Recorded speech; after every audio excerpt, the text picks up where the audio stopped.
The rain pounded relentlessly against the windshield, creating a cacophony of sound that drowned out all other noise. The road ahead glistened with a treacherous sheen, the wet asphalt reflecting the dim glow of the car's headlights. I gripped the steering wheel tightly, my knuckles turning white as I navigated the winding road through the dark forest. As I rounded a sharp bend, my heart leaped into my throat as the car skidded on the slick surface. Panic surged through me as I fought to regain control, but it was too late. With a sickening lurch, the vehicle spun out of control and came to a sudden stop at the edge of the road. Shaken but unharmed, I took a deep breath and peered out into the darkness. In the eerie glow of the headlights, something caught my eye. A figure stood on the side of the road, its shape distorted and unnatural. My blood ran cold as I realized what I was seeing. The creature had two pairs of arms that writhed and twisted in an unsettling manner. Its eyes glowed with an otherworldly light that seemed to pierce through me, sending shivers down my spine. As it turned towards me, its grotesque features contorted into a malevolent grin. I sat frozen in terror as it approached slowly, each step deliberate and menacing. The air around me grew thick with dread as it drew closer, its presence suffocating and oppressive. With trembling hands, I fumbled for the keys and ignition, desperately trying to start up the car and escape this nightmare come to life. But just as I managed to turn on engine, a bony hand reached through window and grabbed hold of my shoulder with an iron grip. I screamed in terror as those glowing eyes bore into mine with a hunger that chilled me to core. And then everything went black. When I woke up hours later by side of road in drenched clothes under blanket provided by passing motorist who found abandoned car, there was no sign strange creature or any evidence encounter except for lingering sense unease that clung like shadow in darkest corners mind. In the heart of Detroit, Michigan, an abandoned automobile plant stood as a haunting reminder of the city's industrial past. A group of urban planning students had decided to explore the decaying factory for their project, eager to uncover its secrets and perhaps revive it in some way. As they entered the vast, echoing halls of the plant, a chill ran down their spines. The air was thick with dust and the smell of rusted metal. Old machines lay dormant, covered in cobwebs, while broken windows allowed beams of moonlight to pierce through the darkness. The students split up to investigate different sections of the factory. As night fell, they began to hear strange noises, creaking metal, distant whispers that seemed to echo through the empty corridors. And then came the sound that chilled them to their core, the revving engines of cars coming to life.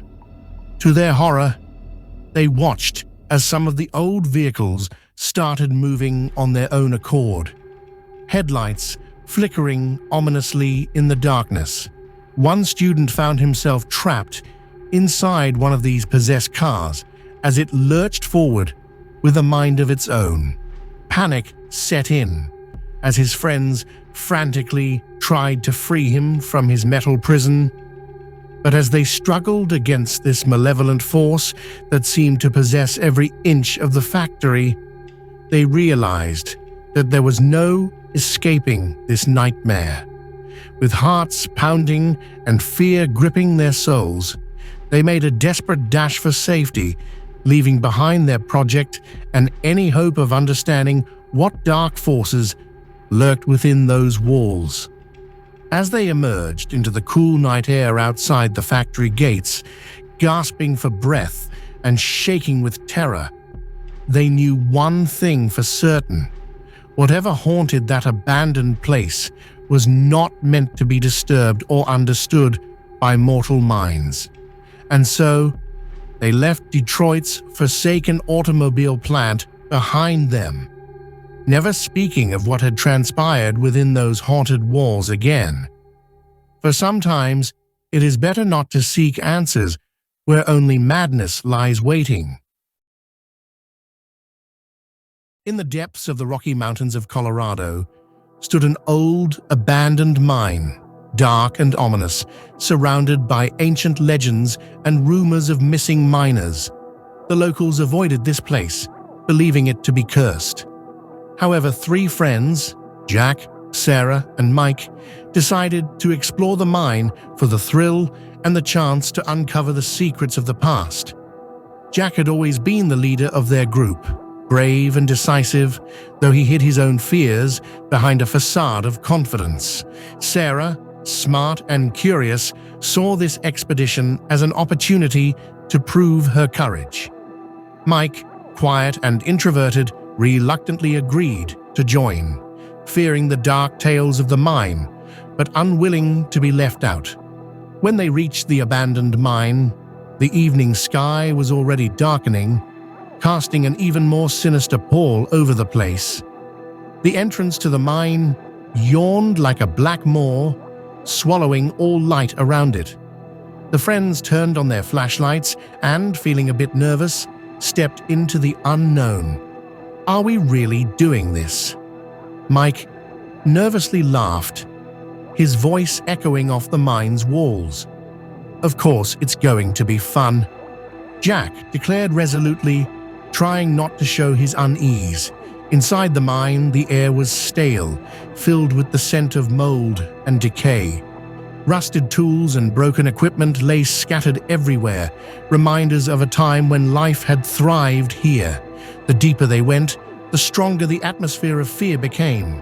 Suddenly, a low rumble echoed through the tunnels, followed by eerie whispers that seemed to come from nowhere and everywhere at once. Sarah answered fearfully. "Did you hear that?" Mike, paling, said doubtfully. It sounds like voices, but from where? Panic began to grip them as they realized these voices belonged to miners who had died in the collapse decades ago. The mine walls seemed to move, closing in on them, trapping them in a nightmarish maze, with no way out. "We have to find the way out," Jack said tensely, his voice trembling with fear and desperation. Sarah cried, clutching Jack's arm as their flashlights began to flicker. Suddenly, a figure in an old miner's uniform appeared before them, its eyes glowing with a ghostly light. The figure approached, and the friends broke into a run, their breaths coming in terrified gasps. Mike said excitedly, "We can't stay here. This place is cursed." Despite his fear, Jack declared resolutely, "No, we'll get out of here, I promise." Just when they had nearly lost hope, a faint light appeared in the distance. With renewed determination, they pushed forward through the darkness, dodging falling rocks and whispering ghosts. When they finally emerged into the fresh air, covered in dirt and sweat, relief washed over them. Looking back at the ominous mine, they knew they had experienced something terrifying that would stay with them forever. "We are never coming back here," Sarah sighed with relief, her voice trembling from the horror they had endured. They left the mine, understanding that some secrets are best left buried deep within the earth. Looking back at the dark silhouette of the mine, each of them felt a chill in their heart, knowing that the ghosts of the past would never leave them alone. "This mine will never give us peace," Mike added sadly, and they silently left the cursed place, deciding never to speak of what they had gone through. This story, one of the most fascinating stories, is about how courage and determination can collide with ancient forces beyond rational understanding. It serves as a reminder that some doors are better left closed and some secrets are better forgotten in the depths of the earth. This tale fits perfectly among night adventures and mysteries of the night, blending the allure of amazing stories and the spine-chilling essence of horror stories. As you listen, Let the shadows of night mysteries envelop you in the eerie atmosphere of this bedtime story.